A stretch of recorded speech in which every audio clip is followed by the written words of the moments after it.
آپ ذرا کردار دیکھیے محمد و آل محمد کا کہ جب جناب یہ سورہ حلقہ ہے نا، جب جناب سیدہ نے روزوں کی نذر کی، منت مانی، سب کے ذہنوں میں واقعہ صرف اشارہ کرنا مجھے واقعہ پیش نہیں کرنا، جب منت مانی کہ ہم 3 روزے رکھیں گے، جناب سیدہ نے اور جناب امیر علیہ السلام نے، دونوں نے علیہ السلام نے جب نذر کی تو روزے رکھنا شروع کیے، تو اس میں قرآن کی آیت کے الفاظ یہ ہیں کہ وَيُطْعِمُونَ الطَّعَامَ عَلَىٰ حُبِّهِ مِسْكِينًا وَيَتِيمًا وَأَسِيرًا، جس ترتیب سے سائل آتا رہا مانگتا رہا، اللہ نے وہی ترتیب قرآن کے سورے میں نازل کی ہے۔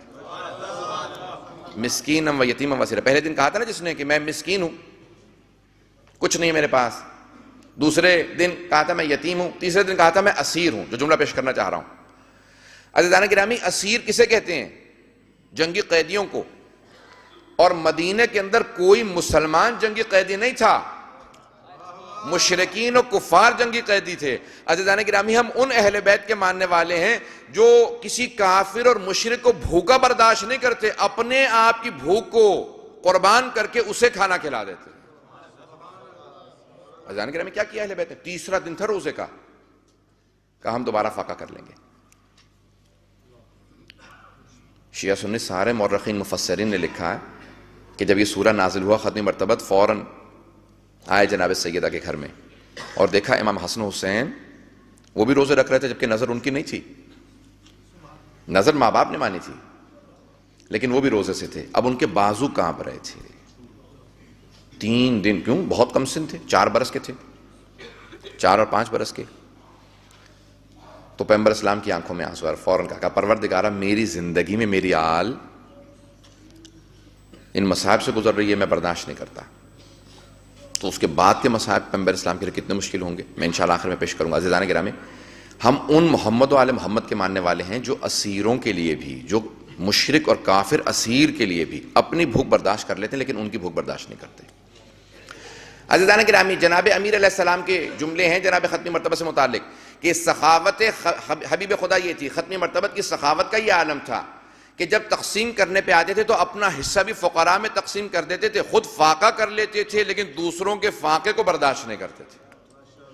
جناب امیر علیہ السلام ختمی مرتبت کے بعد جب دوپہر میں نکلے تو دیکھا کہ جناب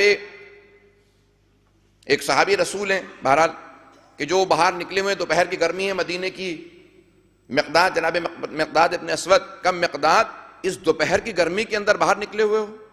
کہا مولا میرے بچے بہت بھوکے ہیں، ان کی بھوک برداشت نہیں ہو رہی تھی۔ مولا نے کہا کہ یہ روٹیاں تم لے جاؤ۔ کہا مولا میں جانتا ہوں کہ بنت رسالت اور آپ کے بچے بھی بہت بھوکے ہیں، کہا وہ 1 دن اور فاقہ کر لیں گے، لیکن تم اور تمہارے بچے فاقہ کریں، یہ ہم سے برداشت نہیں ہوگا۔ عزیزان گرامی، یہ کیا کوئی مولا سے پوچھنے والا ہے کہ آپ کے گھر میں فاقہ اور آپ دوپہر میں باہر کہاں ہیں؟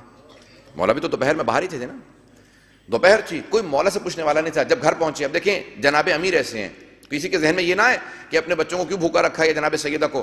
اب گھر پہ آئے تو جناب سیدہ نے سوال کیا، کہا کہ اے ابو الحسن ہمارے لیے کیا لے کے آئے ہیں؟ دیکھیں اگر مولا کا مقام ایسا ہے کہ فاقہ کر رہے ہیں تو دیکھیں بیوی کا مقام کیسا ہے۔ کہا کہ اے ابو الحسن ہمارے لیے کیا لے کے آئے ہیں؟ ہم لوگ بھوکے ہیں۔ آپ نے فوراً سر جھکا لیا، کہا سیدہ لے کے آ رہا تھا، لیکن راستے میں کسی مقداد کو دیکھا، بہت فاقے سے تھا، اس کو دے آیا۔ تو بی بی نے مسکرا کے کہا کہ اے ابو الحسن اگر لے آتے روٹیاں تو مجھے اتنی خوشی نہ آتی جتنی میں اب خوش ہوں کہ آپ تقسیم کرا ہے۔ پتہ نہیں بات واضح ہے یا نہیں عزیزان گرامی؟ اللہم صلی علی محمد وآل محمد۔ اگر یہاں پہ چل رہے ہیں عزیزان گرامی، جناب سیدہ فرماتی ہیں کہ مجھے زیادہ خوشی اس بات کی ہے کہ آپ سب تقسیم کرائے،